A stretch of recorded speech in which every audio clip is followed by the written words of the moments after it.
This segment will go through the solutions for the file that's labeled 04 subnet mask. First of all, you're asked to determine the subnet mask for a Class C address where you borrow 3 bits. The default mask for that is going to be 255.255.255.0 because this is the default mask for all Class C addresses. I put this chart up here because it may take a little bit to put these numbers into memory, but it's very important that you have these numbers into memory since this is the first 8 bits. And since we're borrowing the first 3, it's going to have the range of these first 3.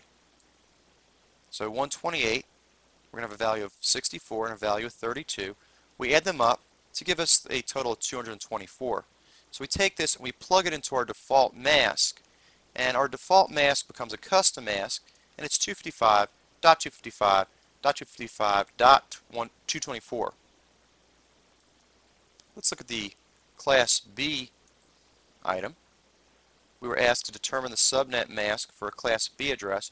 We borrowed 2 bits. Default mask for a Class B address, since the first 2 octets are assigned to the network, we're going to have the first 2 octets being labeled with all ones, which equals 255.255.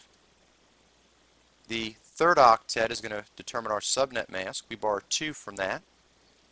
128 comes down, 64 comes down, equals 192.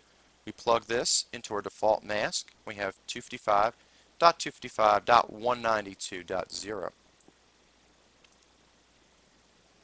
The last item, you're asked to determine the subnet mask for a Class C address where you borrowed 5 bits. We look at the default mask for a Class C is 255.255.255.0. We plug this into our values. Since we've borrowed 5 bits, the first 5 items here will come down for our value, and we add them up. So 128 plus 64 plus 32 plus 16 plus 8 equals 248.